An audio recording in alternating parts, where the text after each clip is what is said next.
bienvenida a Rodrigo Cerritos, candidato a diputado por el partido de FMLN para el Departamento de La Paz. Y gracias por aceptar esta invitación a Voz de Washington Media.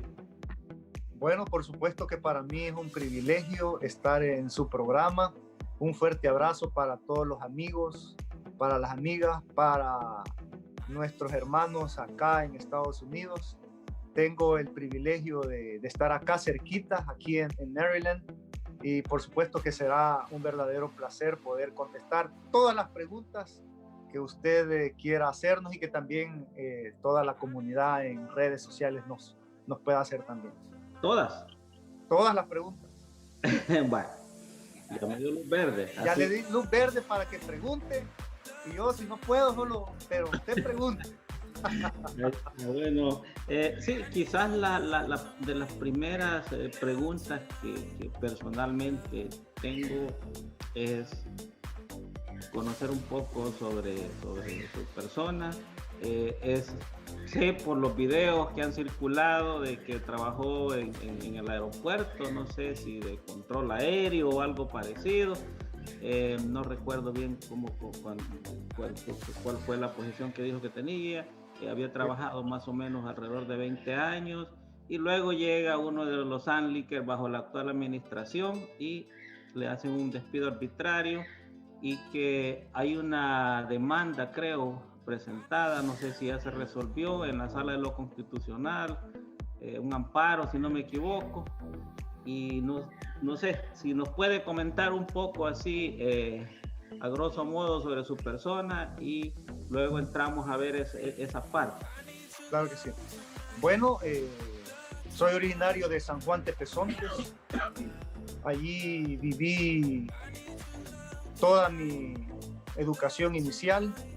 San Juan Tepezontes, para los que no conocen, es en la zona norte del departamento de La Paz, que tiene una vista hermosísima, una carretera panamericana al norte que se ve todo el lago de Ilopango, y en el costado sur toda la zona de los Mazaguat, del Cerro El Indio Aquino y toda la costa y el aeropuerto que se ve por ahí. Entonces yo ahí inicié. Perdón, eso es ahí por la zona donde pasaba la calle antigua de San Salvador, ¿verdad? No, es Santiago Texacuango, San Francisco Chinameca, circunnavegando, por así decirlo, la parte sur del lago de Ilopango. Okay. Y la otra forma de acceso por el lado de San Pedro Mazaguat y San Antonio Mazaguat, por el lado sur. Entonces de ahí he estado, estudié en la Escuela Unificada Manuel Minero de Mejía. Ahí me conocen en el pueblo, sabrán ellos mejor que yo dar referencias de cómo fui como estudiante, de cómo fui como hijo, de cómo he sido como hermano. Somos 4 hermanos, yo soy el mayor. Precisamente cuando yo tenía 14 años, mi papá fallece dando apertura, porque era el presidente de los padres de familia de la escuela, y le dio un tercer ataque cardíaco en frente de todo el estudiantado, en frente de nosotros, inaugurando el kinder, y eso nos hizo tomar responsabilidades serias en la casa. Mi mamá, una mujer luchadora, a quien yo le mando saludes, bueno, a mi familia, a todos los que nos pueden ver y que conocen que, bueno, somos somos pueblo. Y bueno, en el 2001 los terremotos destruyen la casa, una casa de bajareque, como es las construcciones que teníamos de nuestros abuelitos, ¿verdad? Entonces la vida me bendijo cuando en el 97 estudio bachillerato en Santo Tomás, en el INCIBO, el Instituto Nacional Simón Bolívar. Allí tuve, digamos, una participación importante que me hizo acreedor de poder aspirar a una beca para estudiar tecnología radiográfica, rayos X, un técnico en rayos X. Quise estudiar medicina, pero obviamente ingresé a la Facultad de Medicina en el 2000, pasé todas las pruebas y fui uno de los 300 estudiantes que ingresamos en aquella época para estudiar medicina, pero me gano una beca para estudiar tecnología radiográfica en Iowa. Estuve 2 años estudiando en Scott Community College en Iowa y tuve oportunidades de seguir mi vida profesional y laboral acá en los Estados Unidos. pero decidí regresarme a El Salvador por diferentes razones. Allá por el 2003 ingreso como estudiante, nuevamente becado en ICEPA para estudiar control aéreo. Inicié desde los niveles básicos, pasé un trabajo técnico para poder operar tanto en el aeropuerto internacional de Ilopango como en el de Monseñor Romero. Fuimos una promoción de 14 jóvenes y de esos 14 hace un año ya solo quedábamos 6. Muchos de ellos porque habían renunciado y porque habían salido del trabajo, pero habíamos quedado unos pocos. Y fue así como el campo de la aviación supera el campo de la medicina, que era tanto que me apasionaba, y el campo aeronáutico, el campo de la aviación es ahora ese, bueno, le dediqué 18 años de mi vida siendo controlador de aeródromo en la torre de control, y ya tenía 3 años de estar en el centro de control radar, el Radar Control, y obviamente una responsabilidad muy importante. Estuve en los gobiernos de Paco Flores, de Arena, en los gobiernos de Tony Saca, de Arena, en los gobiernos de Mauricio Funes, del FMLN, en los gobiernos de Salvador Sánchez Serén y en los 6-7 meses de gobierno de Bukele. Y en todos ellos nunca tuve ningún salario diferente, nunca tuve ningún tipo de prestación que me privilegiara o sea, lo que quiero manifestar es que mi trabajo técnico, al igual que de mis colegas, fue un desarrollo pero muy técnico, apegado a todos los requerimientos nacionales e internacionales, porque nosotros trabajamos con vidas humanas. Nuestra principal labor es tomar decisiones en tiempo récord, teniendo en cuenta la seguridad, la separación y la fluidez. Y ahí lo quiero detener un poco. Estuvo prácticamente 4 gobiernos. 2 gobiernos de diferente ideología, ¿verdad? De los, en aquel entonces, partidos mayoritarios. Sí, así es. Y no tuvo problemas de despido. No tuve problemas. Y ahí están mis notas. Y no me gusta a veces, ahí están todas mis evaluaciones, todo mi récord. Todo mi récord. Todo eso, no ningún problema. No tuve ningún problema. ¿Qué pasó? ¿Y qué fue lo que sucedió de 6 meses después de la llegada de Bukele? Porque yo vi su video, ¿verdad? Tal vez no vamos a entrar en esos detalles para aprovechar y detener, pero por lo menos en las cosas más puntuales, ¿verdad? Sí. Prácticamente lo despiden, pero antes de eso había estado haciendo videos. Es que yo, a partir del 2017, yo creo una página en Facebook, porque siempre he tenido mi perfil, pero creo una página en Facebook porque sentía la necesidad de expresarme, porque los ciudadanos, digamos, común y corriente, no tenemos oportunidad de acceder a los medios tradicionales. Entonces, como ciudadano, decido hacer un videoblog político, dando a conocer mis posturas, mi visión de país, mi posición de clase, compartir, por ejemplo, mi desarrollo como sindicalista, como líder sindical, cuando iba de vacaciones con mi familia, hablar, miren, este producto del trabajo no es nada regalado. Entonces, desarrollo una serie de videos que el mismo desarrollo me va generando algún tipo de reacción negativa y positiva a la vez.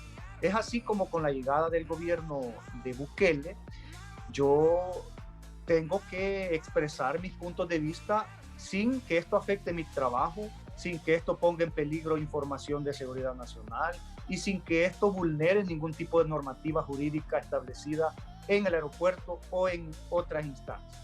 Pero una pregunta que se me viene ahí, durante los gobiernos de Arena, los 2 gobiernos que estuvo trabajando en el aeropuerto, ¿fue crítico del gobierno actual?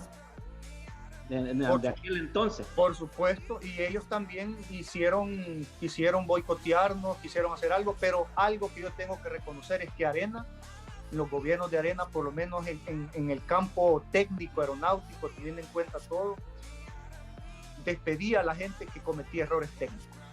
Le buscaba, cuando la gente se equivocaba, ahí yo aprovechaba eso. Y tenía, obviamente, algún grado de respeto en contratos colectivos. Respetaba los contratos colectivos. Ya era sindicalista. Ya, es que yo, de hecho, mi formación inicial nace como sindicalista. Y el sindicalismo me hizo querer saber más acerca de la visión de la clase trabajadora, y producto de conocer un poquito del sindicalismo, ingreso a las filas del FMLN. Pero esa es otra historia. Ok, ahí, es otra historia. Ahí quería detenerme. Entonces, pero lo que yo le quiero plantear, para si a usted le parece, es que empiezo a ser crítico tanto en Twitter, en Facebook y en otras instancias con lo que veo con el gobierno de Bukele, porque Bukele entró con un discurso de ser novedoso, de ser diferente a todos los demás, de ser abierto, de ser la esperanza para el pueblo salvadoreño. Y cuando se empieza a ver lo del 9 de febrero, lo que se empezó a ver con los despidos que sufrieron en Casa Presidencial, con el desmantelamiento de Ciudad Mujer, 11 programas desmantelados que tiene que ver con el INCUBE, la beca para los jóvenes, lo que tiene que ver con los ecos comunitarios y con otras políticas que en lugar de disminuirlas hay que potenciar. El tema del agua, no sé si ustedes se recuerdan cuando pasó todo el tema de que en Gran San Salvador estábamos tomando agua sucia, agua contaminada. Entonces yo hago enérgicos llamados y hago crítica fuerte, dura, como es mi derecho, sin ofender, sin usar lenguaje soez, pero con una posición firme de condena, y eso no le gustó.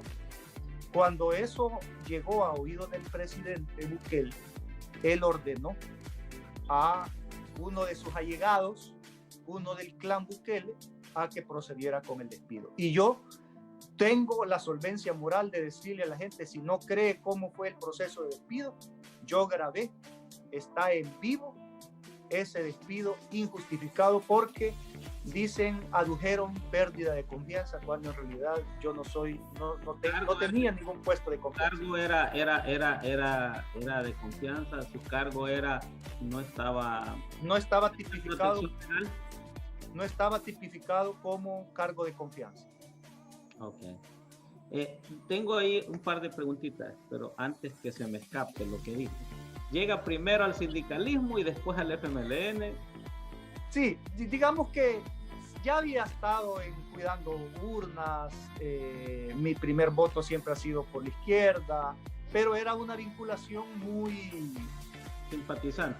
Digamos como simpatizante, es decir, mi formación política empieza en mi casa con mi papá, con sus testimonios, con sus ideas, pero en el sindicalismo empiezo a una vida militante por los derechos sociales, por los derechos laborales, y empiezo a conocer un poco de teoría organizacional y todo, pero había algo que me faltaba. Yo decía, algo no me conecta, no me termina de conocer, y mi vinculación con la campaña de Chafik allá por el 2003-2004 hace que ya me convierta en un militante formalmente hablando en el FMLN. Ok. Entonces, sindicalista, activista político, vamos a decir así, y técnico, ¿verdad? En el área de aviación, en la especialidad que nos hablaba. Una pregunta que se me viene cuando habla del despido ¿hubieron otras personas despedidas? ¿Fue exclusivamente Rodrigo Cerritos el único despedido dentro del área en la que usted trabajaba? Le voy a hacer una confesión, que esto también debe de ser un llamado para el movimiento sindical, que no debe de traducirse como cuota de un partido político. El movimiento sindical debe ser autónomo a los partidos políticos, pero con una visión de clase. Entonces, fíjese bien, en aquel momento hicieron el experimento de despedirme a mí. Y el sindicato al cual le entregué tanto, al cual fui secretario general, yo fui secretario general del sindicato de CEPA, y que estaba de 330 y lo llevamos a 800 trabajadores organizados. Y podemos hablar del sindicalismo en mi vida en esa faceta, pero en aquel momento el sindicato me dijo, mira, es que vos tuviste la culpa porque te pusiste a hablar de Bukele. Entonces te pusiste de pechito. Así me dijeron uno.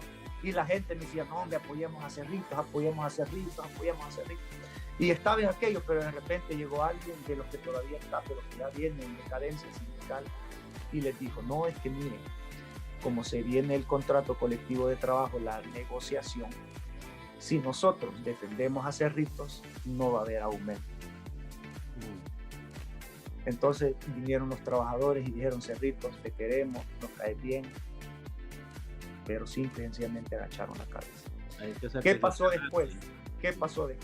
Se vino la pandemia, se vino el encierro, han habido una serie de desastres en CEPA, ya se está vendiendo parte del aeropuerto, la terminal nueva que es herencia de los gobiernos anteriores y que este gobierno solo le ha dado seguimiento, ya está entregada a manos privadas, ya han habido más de 100 despidos en CEPA y todos siguen callados, con miedo, con temor, con preocupación. No saben en qué momento los pueden despedir. Cada 31 de mes están preocupados.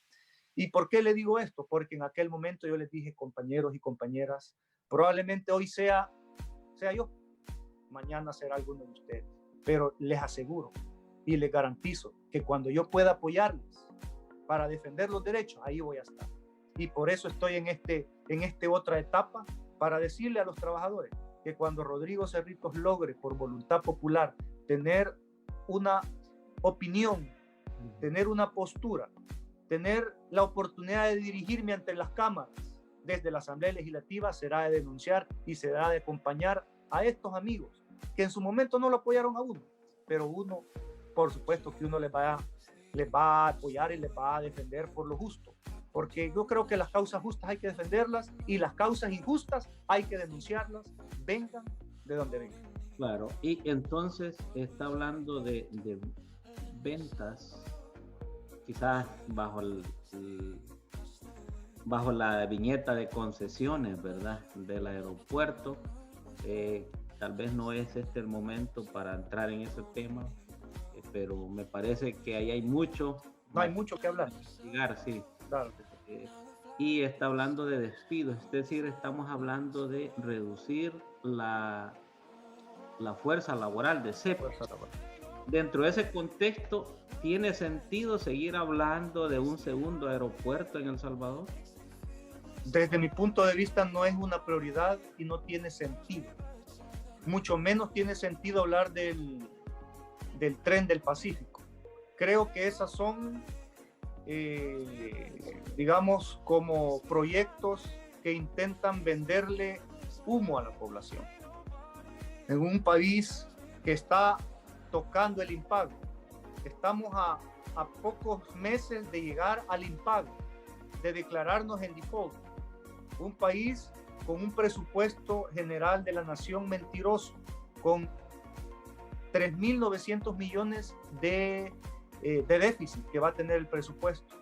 Y que se lo va a gastar en 4 meses. Y que se lo va a gastar en 4 meses y que de acuerdo a los cálculos políticos del actual gobierno, sus cálculos políticos es tener mayoría en la Asamblea Legislativa para luego hacer y deshacer y oxigenar su gestión. ¿Y cómo oxigenaría su gestión? Porque los organismos internacionales van a querer la plata, la deuda.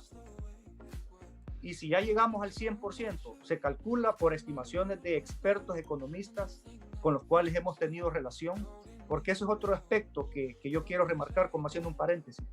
Nosotros debemos de dejarnos guiar por la ciencia, por la academia, por los centros de pensamiento que están constantemente analizando los diferentes aspectos de la vida nacional. Y este sector académico en el país tiene bien claro que el país va a entrar en una situación dura, terrible, y que siempre en estas situaciones duras los que salimos afectados somos los trabajadores, somos los pobres, somos los desprotegidos, es la capa media. Y por lo tanto, hablar de un aeropuerto nos parece que sería una bofetada. Lo mismo como hablar, a mí me gusta el fútbol y todo, y me gusta el deporte, pero no podemos hablar de hacer otro estadio, hombre.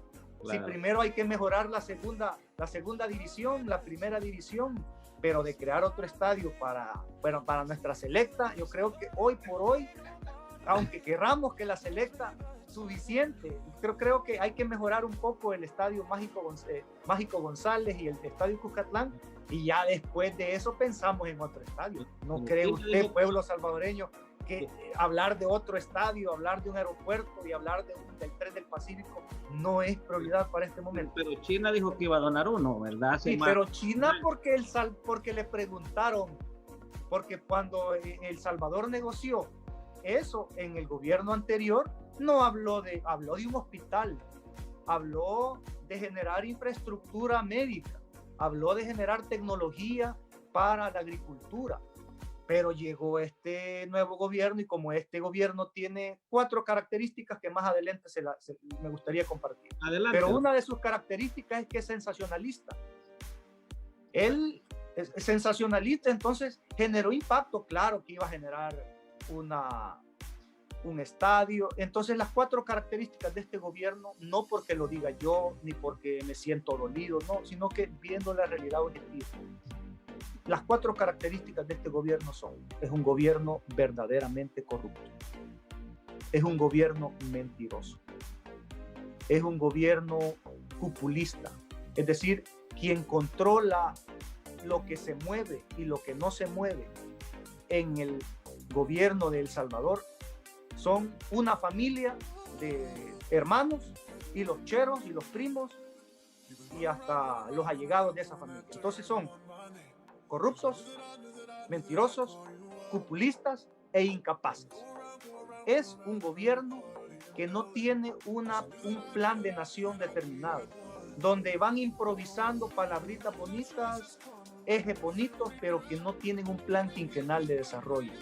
Y ya la población lo sabe, la población ya lo percibe, la población ya lo vive, y las encuestas ya lo determinan. Hay un 30% de la población que sabe que Nuevas Ideas es corrupto, y Nuevas Ideas nunca ha participado en elecciones. Pero sin participar en elecciones, la gente ya le da un 30% de niveles de corrupción. Bueno, todavía las internas dijeron mucho, ¿verdad? Sobre eso que usted está hablando. Yo quisiera detenerme un ratito en esto del aeropuerto, porque usted es alguien que ha trabajado en un aeropuerto, ha visto la cuestión de los vuelos y no sé qué más, ¿verdad? Y quizás tiene mucha más autoridad que cualquiera de nosotros que solo leemos las noticias sobre este asunto. ¿No es viable o sí es viable? Sería el punto donde quisiera que volviéramos.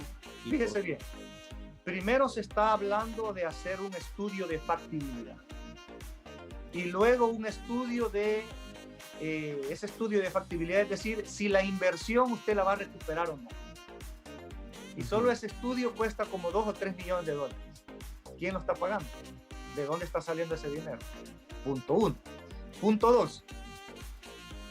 Al salvadoreño que viaja a los Estados Unidos y vive en Morazán, que vive en La Unión, que vive en Sonsonate, ¿cuánto se le va a reducir el costo por aterrizar en el aeropuerto de La Unión versus el aeropuerto internacional? ¿Y de qué tipo de aeropuerto estamos hablando? Es decir, cuando uno analiza la estructura de los costos que implica un aeropuerto internacional no es un aeropuerto que solo va a ser una pista y ahí se acabó todo. Un aeropuerto internacional es un conjunto de infraestructura, es un conjunto de logística, es un conjunto de normas que demanda personal altamente calificado y que no se puede conseguir en el mercado salvadoreño actual. Hay que formarlo, y eso le va a durar 2-3 años. Luego hay que hacer toda una logística de seguridad operacional. Estamos hablando de que en infraestructura, un aeropuerto bien hecho para escala internacional, para que pueda aterrizar un Boeing 737, un Airbus 320, un 752, un 757, que no son los aviones más grandes, pero que son los que más comunes, Airbus 320, Airbus 319, Boeing 737. Por lo menos son 100 millones de dólares. ¿De dónde los va a sacar el gobierno? Ahora, y si se los da a una empresa privada, para que está bien, pero la empresa privada entonces lo que va a hacer es que va a quitarle la mitad del flujo que tiene el aeropuerto internacional de El Salvador y se lo va a llevar para allá. Ahí estaba ese otro punto importante. El aeropuerto internacional Monseñor Romero se está usando más o menos, pongámosle antes de la pandemia, ¿verdad? Porque es la situación ideal en este momento que podemos comparar. Antes de la pandemia, ¿qué porcentaje del aeropuerto se estaba utilizando? Mejor dicho, ¿qué tanta capacidad tiene el aeropuerto? Ya estaba a reventar y que ya no... El aeropuerto estaba en colapso. El aeropuerto estaba en colapso porque no se habían dado no se había ampliado la capacidad instalada en el aeropuerto. Sin embargo, se han hecho varios esfuerzos, no solo de ampliación, sino de modernización, con todo el sistema de navegación aérea, nuevo radar, luces de aproximación, sistema de ILS, sistemas de calles de rodaje, recarpeteo, se hicieron plataformas remotas y se inició la construcción de una nueva terminal que posibilitaba tener en hora pico alrededor de 25 26 aeronaves. Porque los expertos que construyen aeropuertos, lamentablemente esto no lo comparto, pero ellos dicen que los aeropuertos son igual que las iglesias y que se construyen diseñadas para el 24 y el 25 de diciembre, las iglesias, ¿verdad? Y se construyen para la Semana Santa y para los días donde llega mayor número de venir. Así se construyen los aeropuertos. Entonces lo que sucede en el aeropuerto es que la hora pico de la mañana, desde las 6 hasta las 8:30, ese aeropuerto es una locura. Digo una locura porque es lo fuerte. ¿Cuántos vuelos salen en ese? Estamos hablando que salen 20, 25 vuelos, 20, 22 vuelos. Lapso y llegan 25 vuelos. Lapso de 2, 3 horas. 2 horas. 2 horas. Y en la realidad nuestra, ¿qué tanto tiempo de separación es, digamos, el más breve que se puede hacer entre un vuelo y otro? Que ahí vamos, como el mismo vuelo, o sea, aquí es 2 bancos de vuelos. La idea es que se puedan intercalar. Mientras unas aeronaves aterricen, otras van despegando porque necesitan los puentes de abordar. O sea que si 25 aeronaves vienen en una hora y media, por ejemplo, en lo que usted llega al puente y en lo que usted desembarca a los pasajeros, desembarca la maleta, hace el procedimiento de chequeo, fulea nuevamente, llena nuevamente los tanques de combustible, hace todo el procedimiento, por lo menos son 3 horas que una aeronave en lo que aterriza y despega, por lo menos, a menos que sea ya express, como algunas se tardan 1 hora, 1 hora y media, como son, digamos, compañías como Volaris, que hacen operaciones rápidas, de que solo llegan y solo suben y salen. Pero por lo general estamos hablando de 2 horas, 2 horas y media. Entonces, lo que sucede es que las aeronaves llegan de un solo y salen de un solo. La mañana, una fecha en la mañana. Sí, hay un lapso de hora pico entre 6 a 8 y media de la mañana, hora pico de entre 11 a 2 de la tarde y hora pico entre 5 a 7 y media, 8 de la noche. Luego, distribuidos durante el ahora, día. Lo que hay que ir haciendo, que es lo que se iba construyendo, es que ya habían mini banquitos de vuelo. Que ya habían mini banquitos, digamos, nosotros le llamamos, bueno, ahí viene el banquito de los Estados Unidos. Venía American, Delta, United, Spirit, UPS y todas las aerolíneas de carga ya hacían un banquito, bueno, mientras la terminal estaba vacía. Luego venían los de TACA, Avianca, y luego se incorporaban ya los de Copa, luego jets privados y así. Porque la importancia es que El Salvador pueda tener mayor capacidad de aerolíneas. Pero esas aerolíneas, aquí en Estados Unidos, usted espera 2 horas para su conexión o 3 horas para su conexión. No hay en El Salvador. La conexión tiene que ser en la misma media hora que usted, o sea, que usted aterriza ahora y rápido tiene que salir para irse. No, ¿y por qué esa conexión no la hace para una conexión en 2 horas? Ahí que gana, o sea, como pasajero obviamente usted no va a querer esperar 2 horas, pero como país y la viabilidad es que usted pueda tener disponibilidad de puentes y de acuerdo a eso usted pueda hacer que los bancos de vuelo delimitarlos. Por ejemplo, acá Hay lugares donde si usted no llega a la hora en aterrizaje, usted se queda esperando en el aire, porque le pasó la tarde o se va para el alterno. Es decir, la saturación del espacio aéreo está llegando a niveles donde hay que organizarlo bien. Entonces, en el aeropuerto hay que mejorar la organización y utilizar de mejor forma la infraestructura. Ahora bien, en la ampliación que se está haciendo y que se debe seguir haciendo, hay que hacerlo. Pero pensar que crear otro aeropuerto es la solución, creo que es un error, porque entonces lo que va a hacer es que va a quebrar al Aeropuerto Internacional de El Salvador. Y si no, fíjese lo que pasó en Cutuco. El puerto de Cutuco se dijo que se había construido por una serie de cosas y al final los gobiernos del FMLN no pudieron hacer nada y este gobierno no podrá hacer nada también. Lo mismo, un aeropuerto allá va a ser un elefante blanco queriendo tomar agua en una botellita de esta. Bueno, vamos a saludar a algunos amigos que se han conectado. Ricardo Alcides dice, hoy habrá buen programa. La calle, bueno, estaba haciéndonos aclaración de la calle Santo Tomás y que él conoce ahí. Saludos a quienes se conectan, Mirna Martínez, Marvin Vanegas, Elizabeth Trejo, Requeno Junior, Norberto Achica, sí, dice Marvin Vanegas, saludos Cerritos, adelante, estamos contigo. William Ponce, Cristóbal Ramos, Valentín Amaya, gente pensante, buen candidato del FMLN por la paz, gente pensante, dice, bueno, está conectado. Loren Hernández, saludos. Wow, dice, no sé qué dijo que le impactó. Esta parte que nos ha hablado de los aeropuertos, yo no lo he escuchado nunca antes sobre los vuelos y me parece que es un tema que es bien interesante, pues porque nos abre los ojos para ver si realmente necesitamos. No, yo le digo a veces cuando pues sí, venía viajando y uno está pendiente y yo digo, bueno, ahorita ya estamos en tal proceso. Sí, me tardo más de esto porque viene, sí, entonces entonces ya niveló, ya está a nivel de vuelo, cuando uno escucha, bueno, y que dice la tripulación, o sea, es una sensación, o sea, el campo aeronáutico de verdad que me apasiona y es un campo bien bonito y lamento de que no se estén haciendo bien las cosas en algunas áreas, pero creo que es importante señalar las cosas buenas y también señalar las cosas malas, pero hoy por hoy, siendo sincero, un nuevo aeropuerto no es la solución, es mentirle al pueblo. Milton Amaya dice Wilber Arevalo, nuestro estimado Wilber, lo mismo decían los del FMLN que iban a apoyar a los trabajadores y solo llegaron a ponerle más impuestos. ¿De qué ayuda habla y será que su partido se alejará de la cúpula? ¿Le respondemos?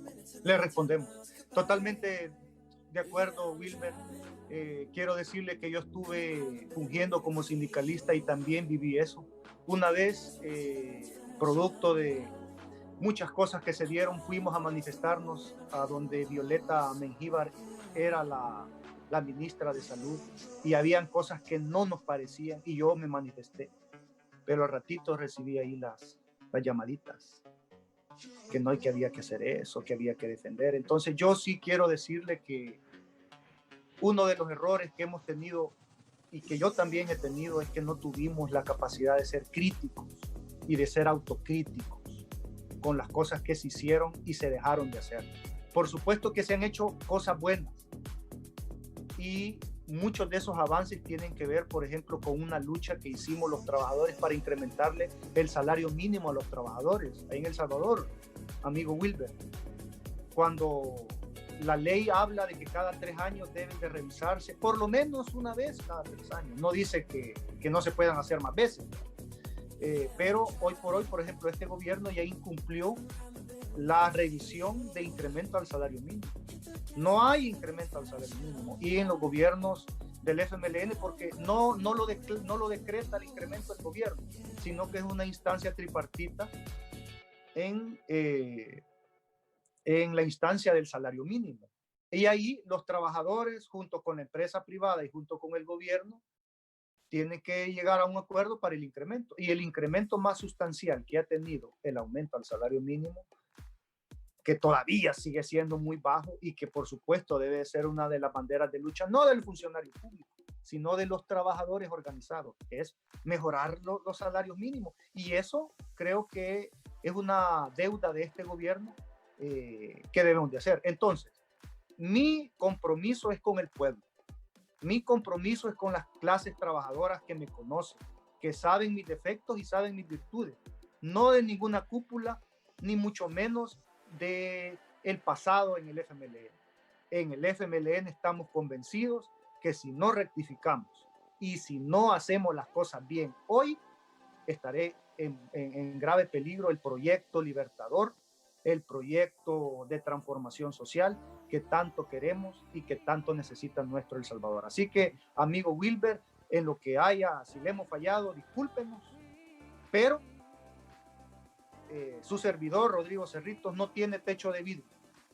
No tengo techo de vidrio. Votaría distinto a su partido, aunque esa fuera la recomendación o la línea, si queremos decirlo, para hablar en el lenguaje de... Nosotros debemos de tener la suficiente capacidad de votar de acuerdo a la conciencia, cercano a la gente.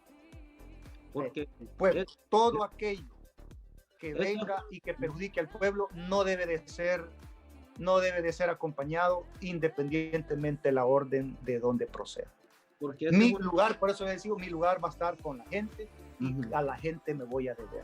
Uno de los cuestionamientos que, bueno, yo lo hago, ¿verdad? Sí, personalmente a los diferentes diputados, es que cuando votan lo hacen como bancada y no lo hacen como representantes del departamento tal, ¿verdad? Como diputados individualmente considerados. Ahora, la otra cara de la moneda son los que se vuelven disidentes, pero porque se alinean por otro lado. Es que hay que plantear esto, o sea, nosotros en el FMLN tenemos una visión programática, tenemos una visión política, tenemos un rumbo, pero ¿qué es lo que pasa cuando en teoría somos así, pero en la práctica hacemos otra cosa?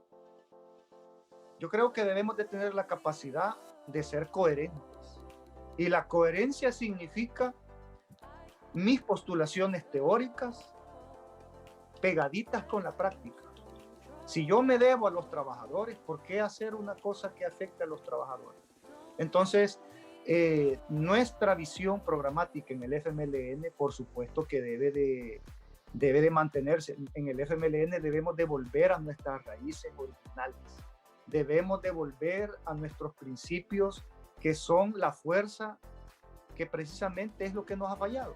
Porque hoy creo que la principal reto del FMLN es volver a generar esperanza, a volver a acumular confianza con el pueblo, porque un sector importante de la población está molesto con nosotros, está molesto con el FMLN, ya no cree en el FMLN, y nosotros que no tenemos techo de vidrio, pero que sí estamos convencidos de la necesidad de hacer un viraje, de volver a la raíz y de hacer las cosas bien, tenemos que hacerlo en este momento. ¿Y qué mejor momento para hacerlo y demostrarlo? Hoy, un 2021 con retos gravísimos en El Salvador, con situaciones complicadísimas en el país. Dos preguntas cortas. Uno, ¿tiene diputado el FMLN por el Departamento de La Paz? ¿Cuántos?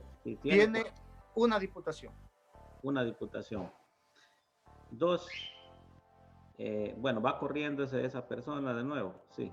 Usted no, usted va a la casilla 1, ¿verdad? Producto del apoyo contundente de la militancia, y al cual yo agradezco, y es una responsabilidad enorme.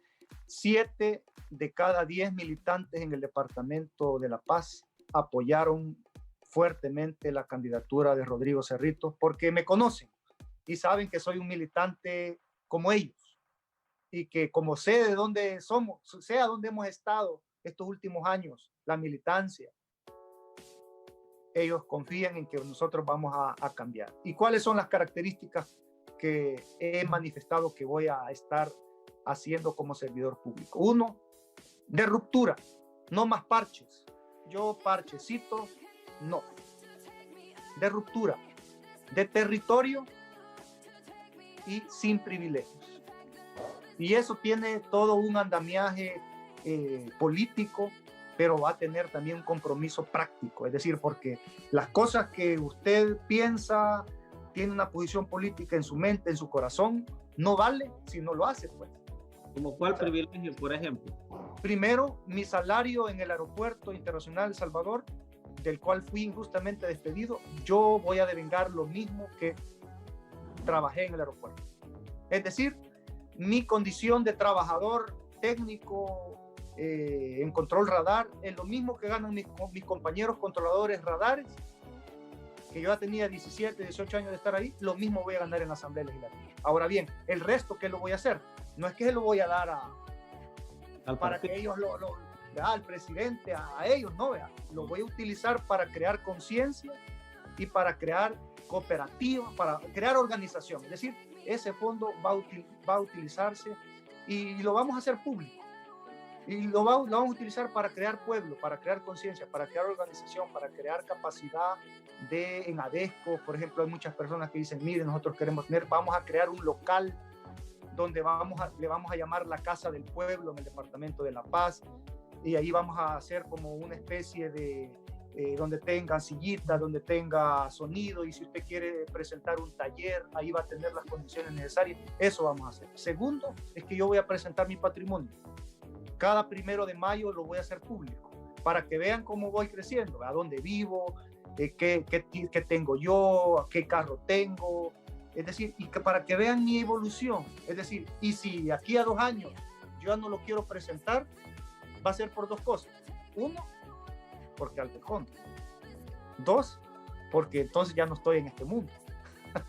¿Verdad? Pero pues esas serían las 2 razones por las cuales y ese es un tema de privilegio. Y lo otro privilegio es que creo que en El Salvador la situación que se viene va a ser terrible, en serio, o sea, que no es un tema, entonces no puede ser.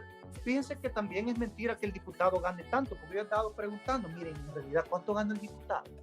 6,000, me dicen, no, ganan 5,000, y yo he preguntado, y en el partido el diputado ganado, bueno, en el FMLN, los diputados ya neto, ya el salario ya digamos contante y sonante mensual son $2,600 por ahí, porque el 33% del salario va para el partido, y me parece que eso es bueno también. Nosotros vamos a seguir apostándole a eso, pero el remanente de los 2,600 va a ser utilizado para lo que yo le digo y para otras cuestiones que se pueden dar. Es decir, y eso acá yo lo estoy diciendo y lo digo en el territorio.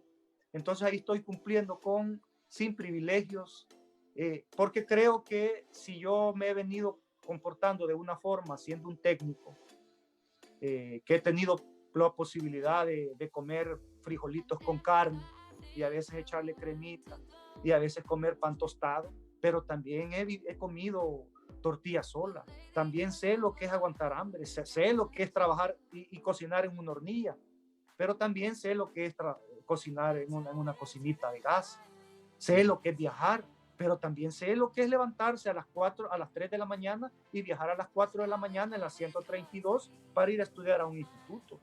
Sé lo que es comer pan relleno de pan, y cuando se le pone huevito, pues uno está más contento. Sé lo que es eso. La vida me ha posibilitado de estar acá en Estados Unidos, pero también la vida me ha dado oportunidades donde nosotros no teníamos nada, difícil, una situación complicada, con 4 hermanos, con una madre. Entonces, cuando mi estilo de vida cambia rotundamente y pierdo el horizonte y pierdo el contacto con la gente, también mi mente se va transformando, se va cambiando, porque la cabeza piensa donde los pies patean.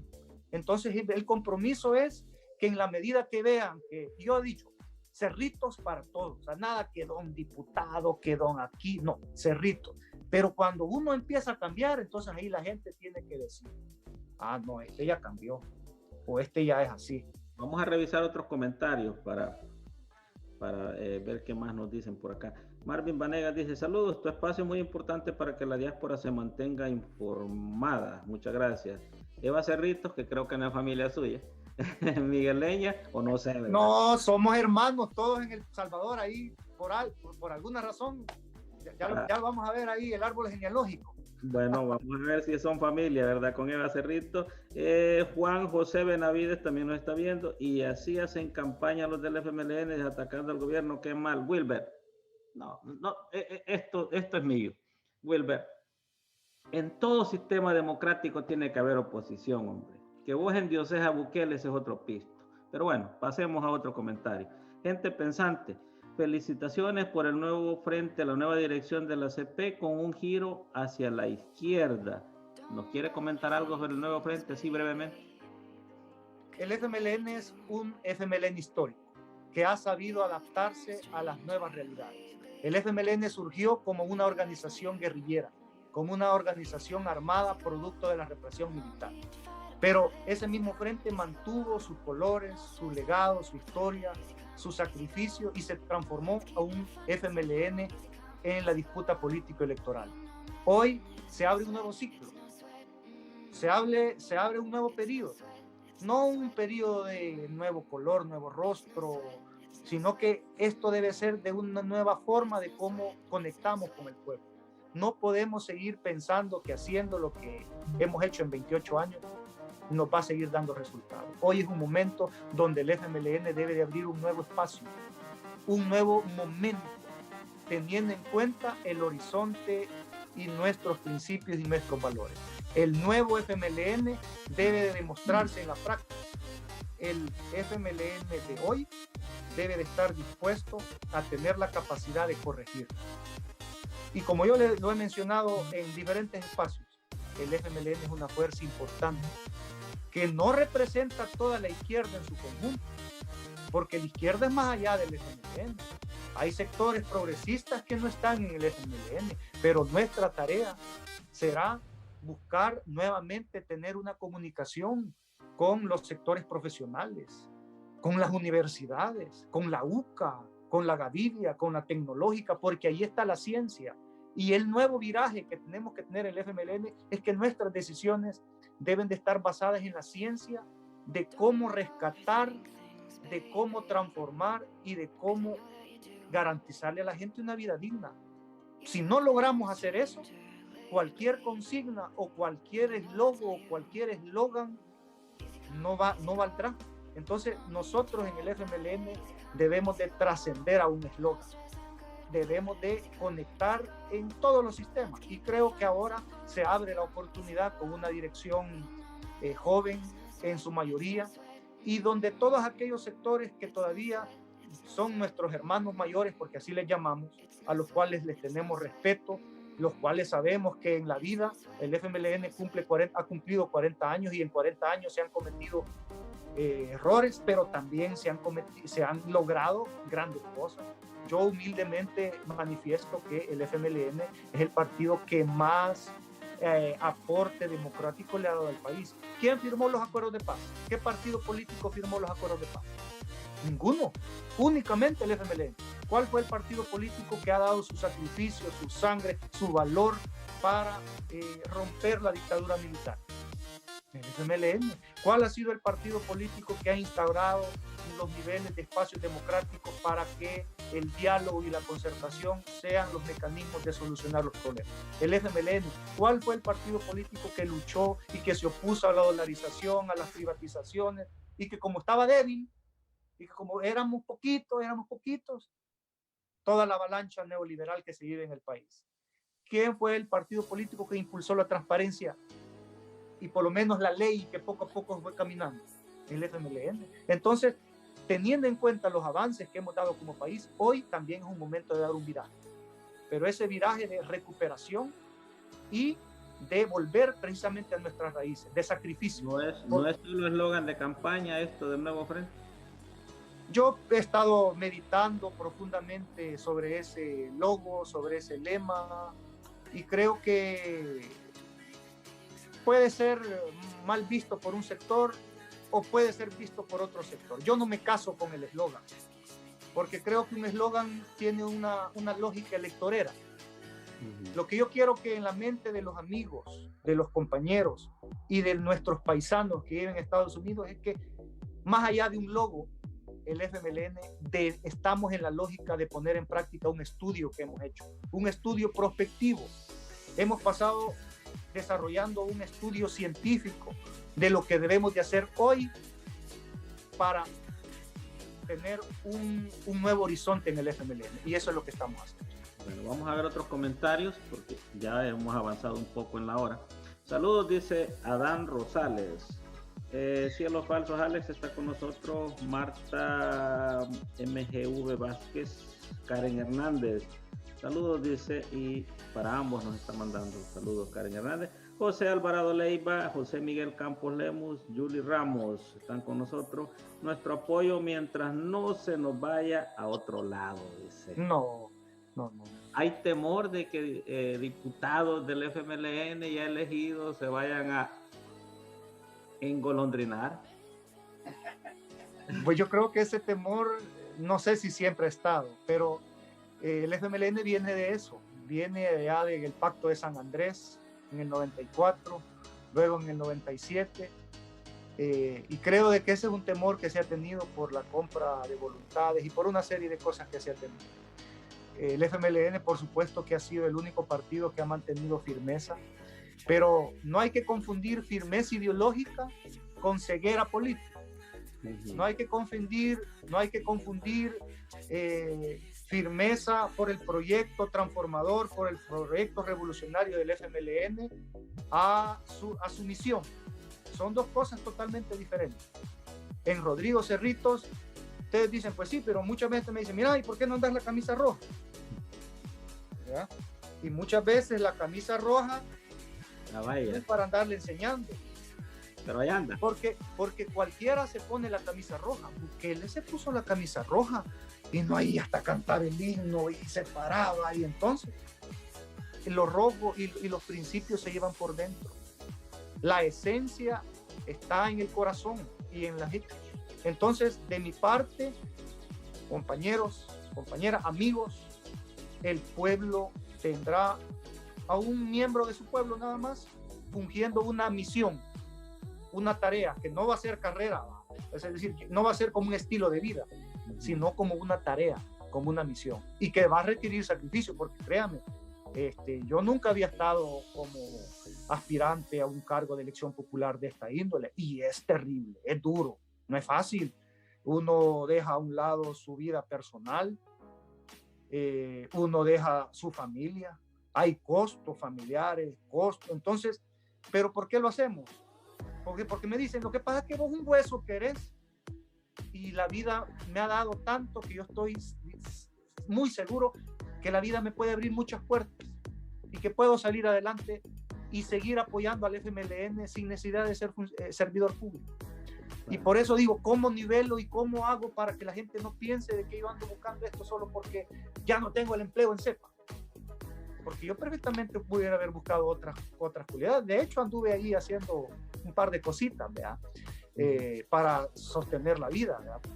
Pero la forma en que yo veo que este es el momento también de sentar posición, y créame que no ha sido fácil por toda la pandemia. A mí me parece muy inteligente, muy oportuno aprovechar, digamos, el hecho de que vas a ser conocido de alguna manera, vamos a decirlo así, ¿verdad?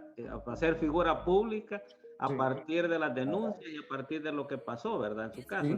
Sí. Yo creo que construir un liderazgo es una cuestión que no es fácil y hay que aprovechar ese espacio también, ¿verdad? Para empujarlo a aquello en lo que uno cree. Vamos a saludar a otros que están con nosotros. Germán Escobar, saludos. Rodrigo Cerrito, buen programa, dice, y bienvenido al área metropolitana de Washington DC, dice aquí, no sé si lo conoce, José Miguel Campos Lemus. No lo conozco. Saludos, Rodrigo, dice Yair Guevara. Roberto González, Mauro Navarro, Carmen Fernández están con nosotros, Roberto Cortés, decirle mi mensaje, dice Karen Hernández, ya lo leí, Karen. Nico Gallo, Hugo García, bienvenido, dice compañero Cerrito, dice Mauro Navarro desde Chicago. Y a Wilber sí le responde, dice Karen, no Karen, ya te respondí. Napoleón López está con nosotros, Carmen Fernández, adelante, señor Cerrito, saludos desde Richmond, Virginia. Cerritos nada más, sí. Cerritos, así. Bueno, ahí está la aclaración. Comité Unidos por Corinto también nos está viendo. Rodrigo, ¿te mueves para otro lado? ¿Te peleas con la cocinera? Dice. Bueno, no sé qué quiere decir con esta pregunta. No, fíjese que a mí de verdad que me gustan todas. A mí me gusta interactuar en mis redes sociales junto con esas expresiones. Porque yo creo de que, mire, que hay escepticismo.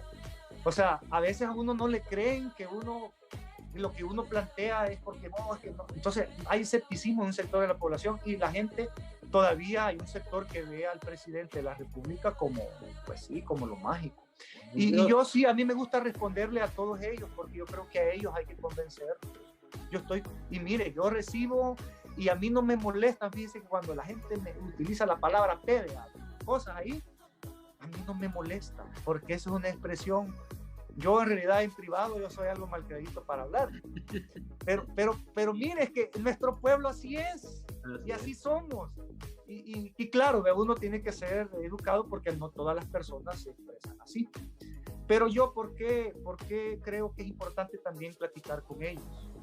Porque ellos deben de entender tres cosas esenciales. Primero, lo que usted mencionaba, debe de haber oposición. Ahora, ¿por qué yo solo tengo una posición dura con Bukele? Porque él es una persona muy dura que quiere desaparecernos como FMLN. Es que él quiere terminar al FMLN. ¿Pero y por qué? Pues, entonces ustedes quieren que él me esté atacando con una M60, con una .50 y yo le esté tirando flores. Miren, nos ha llamado de todo. Pero claro, a nuestro pueblo, a los amigos que nos están escribiendo, que nos están viendo, yo por supuesto que ellos me pueden criticar a mí y yo, bueno, tal vez en un momento de que tenga problemas personales y esté inestable emocionalmente, tal vez le pueda responderle de mala forma, que es lo que a veces siento que le pasa al presidente, que el presidente sale con unos exabruptos y a veces uno no sabe por qué sale con esos exabruptos. Si él es el presidente de la nación, que debe de tener claridad que el liderazgo de él tanto puede subir el nivel de la polarización como la puede bajar, pero su inestabilidad emocional nos afecta. Aquí vimos el ejemplo. Sí. La palabra del presidente Trump, 5 muertos van hasta este momento contados. No, bueno, sí, así es. Vamos a seguir con los comentarios. Dice, bueno, está con nosotros Violeta Lemus, Nancy García. Miren quién habla, no me jodas, bicho, dice Karen Hernández. Karina, ahí sígame en mi página Rodrigo Cerritos, nos mensajeamos. También en TikTok, mi página web, mi Facebook. Tenemos que, no, si ahí donde más, dice que ahí hemos hecho varios TikTok porque hablábamos de las 1000 mentiras de Nayib Bukele y de los 100 actos de corrupción de Nayib Bukele. Es que es evidente. Entonces, Karina, amiga, yo sé que en este momento usted está defendiendo a capa y espada a Bukele y está bien. Karen, por cierto, no. Es... no. No, Karen Hernández es que estamos hablando. Lo que yo le planteo a Karen es que, síganme y ahí díganme todo lo que quieran, pero yo estoy seguro que ya a mediados de este año o a finales de este año usted va a cambiar de opinión. Y va a cambiar de opinión porque ya el humo ya no es insostenible. Karen le va a dar el apoyo, téngalo por seguro. Nelson Domínguez, Romeo Molina Lemus están con nosotros. Alemín García, saludos hasta Califa. Cúpula, dice Karen, no sabe nada. Karen está sorprendiendo. Miriam Méndez está con nosotros. Ya usted creo que debe saber quién es Miriam Méndez, una compañera muy luchadora, ¿verdad? Buenos días, dice Romeo Molina desde México. Le doy mi voto de confianza a Cerritos, dice Miriam Méndez. Saludos, Cerritos. Alemir García nos está saludando. Buenos días, para él es temprano ya. Una pregunta, de llegar a la asamblea, ¿va a reformar esa ley que dice que el salario mínimo sea avalado por la mesa tripartita, dice Wilber Arevalo, o harán una propuesta para que eso cambie? Un ejemplo, debería sacar a la NEP de esa mesa tripartita, incluir a verdaderas empresas y que saquen esos sindicatos que se venden a la NEP. Voy a leer unos cuantos y nos hace un englobado porque nos ha comido el tiempo. Dice Danny Ford, inviten a observadores internacionales, ONU, EA, Comunidad Europea, para que vengan pronto a ver cómo se realizan las elecciones, si no pasará como en Estados Unidos. Pregúntale, dice Romeo Molina, si en la última si en su línea programática está una ley para las víctimas, no solo de los militares, sino de los de Mayo Cibrián. Jairun Márquez está con nosotros, dice, ese man es el que tiene como 5 perfiles falsos de troll para atacar al gobierno. Tener pena. Montejo Salazar Yenil está con nosotros.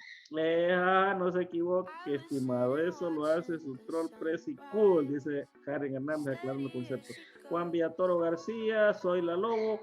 Y híjole, este volado no le voy a dar fin. Algunas reacciones a los comentarios que he escuchado hasta ahorita. Primero, necesitamos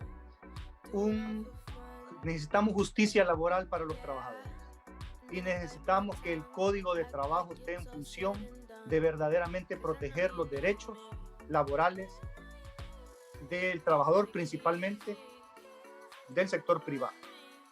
Ahora bien, ¿eso cómo lo vamos a hacer? ¿Lo vamos a hacer desde la Asamblea Legislativa? No, porque hay candados. Este sistema tiene candados. Fíjense que la OIT es quien denuncia a los estados por incumplimiento de sus normas y cumplimiento de tratados y por cumplimiento de resoluciones. Y la ONU mandata en un convenio internacional de instancias tripartitas. Es decir, el sistema que tenemos está amarrado por diferentes argollas. El Estado salvadoreño, aunque quisiera sacar a la ANEP, no lo puede hacer porque la OIT protege, porque la OIT también es una instancia de la ONU que tiene representación de gobiernos, de trabajadores, pero también de empresarios. Entonces, desde mi posición política, estoy convencido de que la necesidad de verdaderamente organizar a los trabajadores en el sector privado es una necesidad que debemos de hacer. Pero eso no lo va a hacer la Asamblea Legislativa. Eso lo debemos de hacer todos y todas.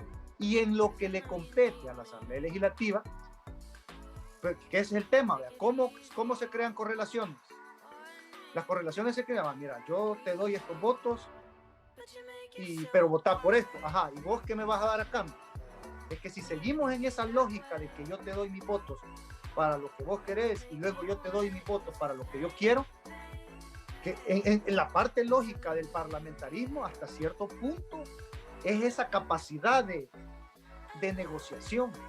Por eso mi principal apuesta será crear capacidad organizativa en la base, en la gente, en el pueblo. Claro, es un reto duro, no es un reto fácil, que no depende de una persona, sino que depende de la conciencia de la clase trabajadora. Entonces, contestándole al amigo que nos abrió, y con el tema de que se debe de hacer una pronta y cumplida justicia para las víctimas del conflicto armado, independientemente de quién haya sido y de cómo haya sido, siempre y cuando sea catalogado como delito de guerra.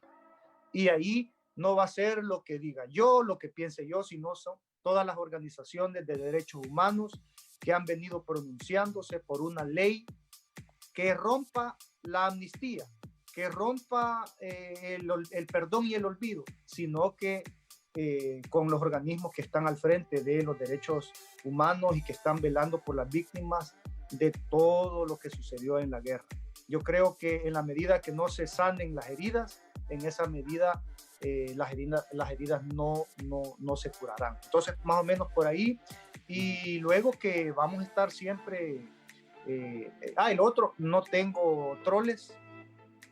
Sí tengo, las cuentas ahí están públicas y no puedo, me cuesta mucho manejar eso. Imagínense si tuviera otras cuentas troles. Todas con su nombre. Las cuentas... Yo, mi nombre es Rodrigo Cerritos y ahí estoy. Una cuestión ahí que voy a retomar las palabras del señor presidente de la República. Dijo que el Frente en 10 años no pudo conseguir una cubeta de pintura para quitarle el nombre a la tercera brigada. ¿Cómo se siente con esa situación? Verdaderamente creo que ahí faltó un poco de coraje, faltó mayor decisión, faltó mayor firmeza. Sin embargo, el FMLN en 10 años hizo muchas cosas importantes, pero esos detalles que tocan la fibra psicológica de la población son las que el presidente Bukele hace. Porque ¿qué es mejor?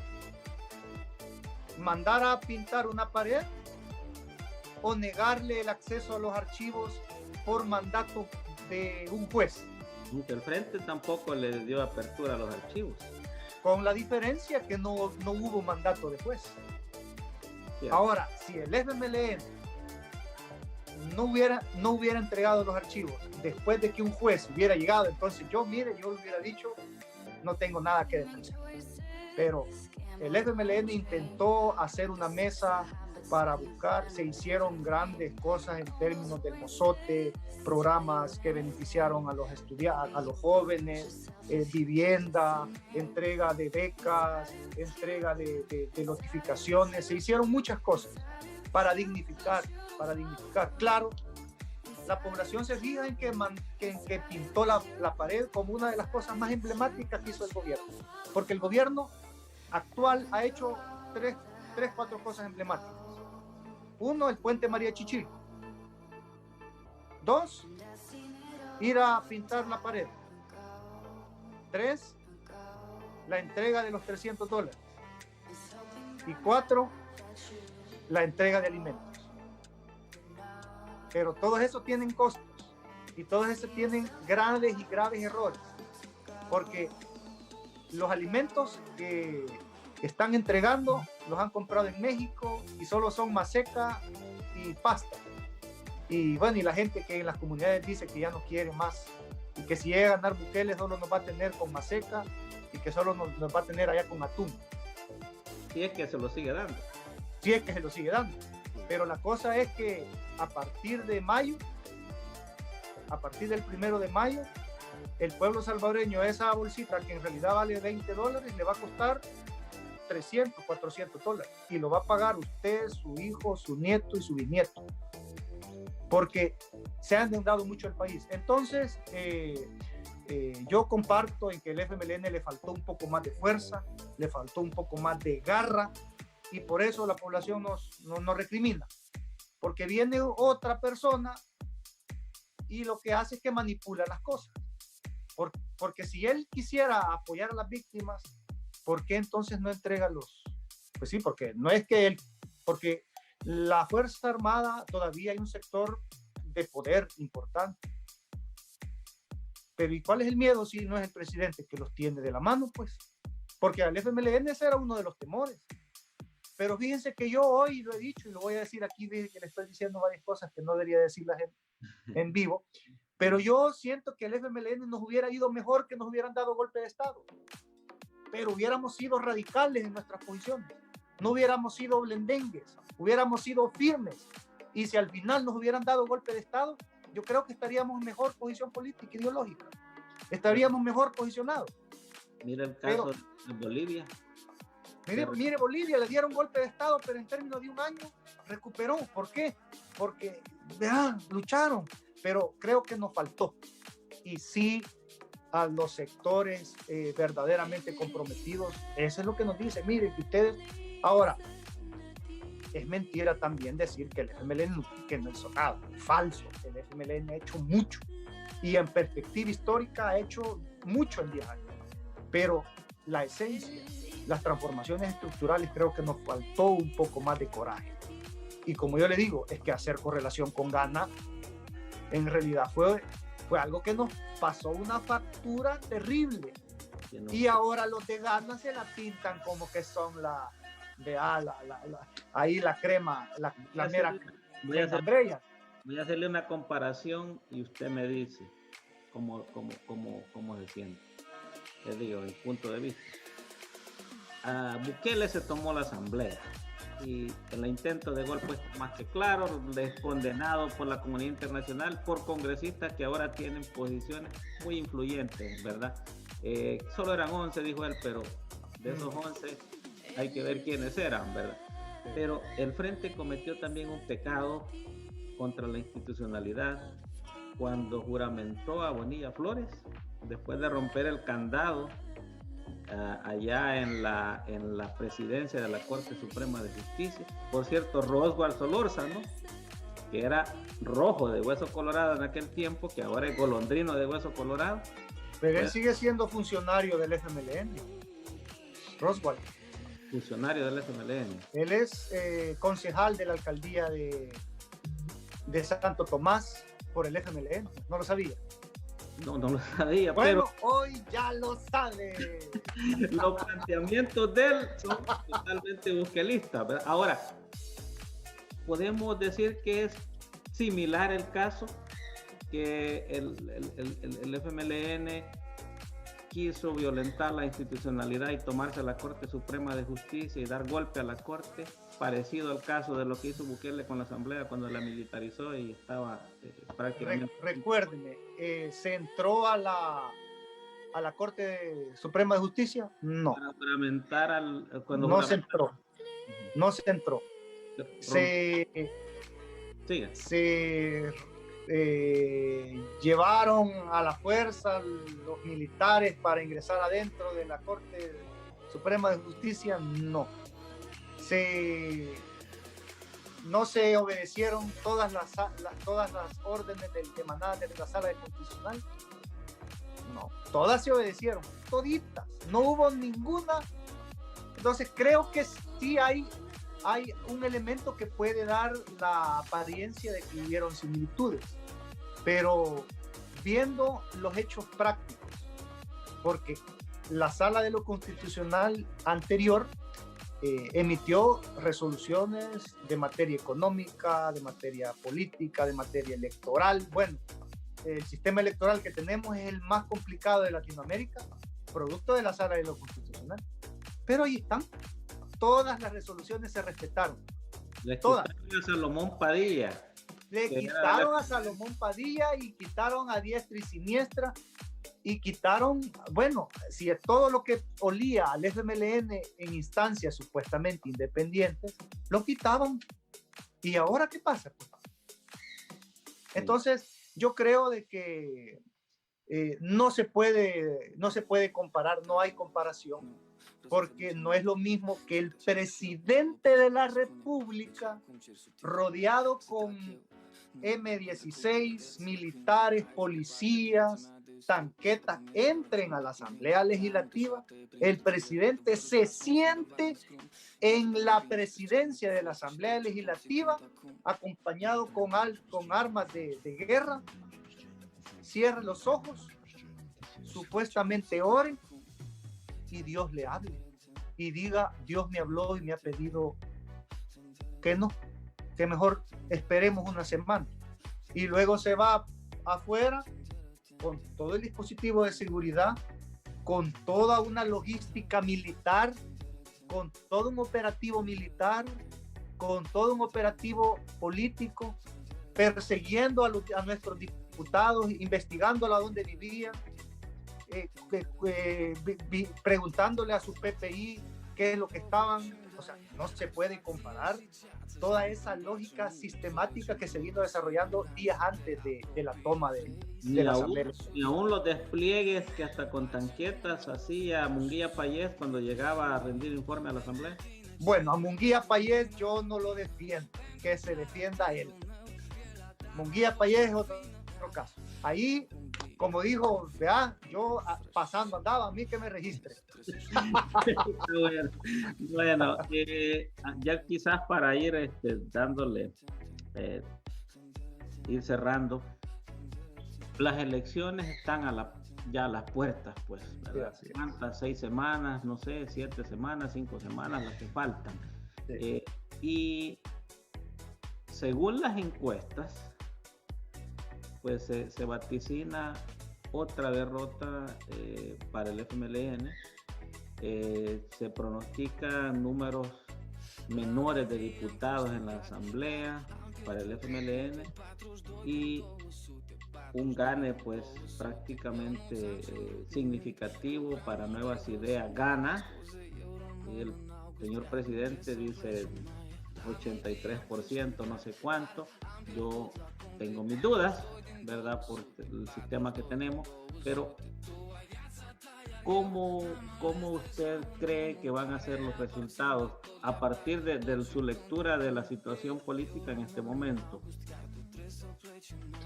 Bueno, estamos convencidos que para el FMLN, por supuesto que todavía habrá una carga negativa para las próximas elecciones. Estamos conscientes que lo que se viene para el país será terrible, pero también creo que será la oportunidad para que la izquierda en su conjunto tenga el punto de partida para resurgir. Como FMLN, nosotros que tenemos una herencia de combatientes que dieron la vida, ¿sabe cuántos combatientes habían en la guerra?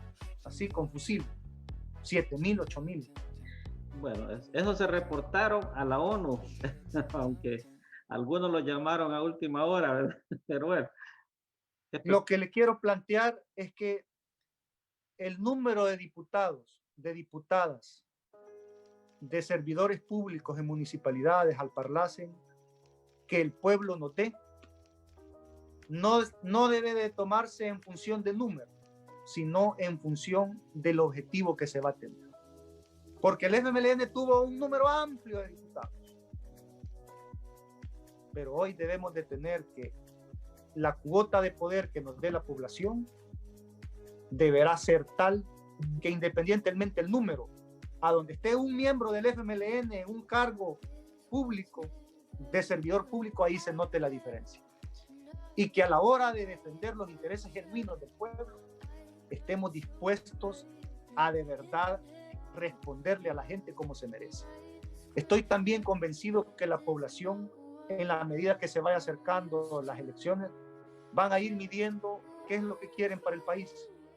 Si lo que quieren en el país es una sola voz, un solo color, una sola fruta, una sola comida, o quieren un manjar de diversidad. Si lo que en el país quieren es que haya consenso y que la mejor idea se consense, o lo que quieran que haya palabra única. Porque yo les digo, hoy están atacando al FMLN, a la Asamblea Legislativa. ¿Y qué pasa hipotéticamente hablando si esta persona tiene el control de la Asamblea Legislativa?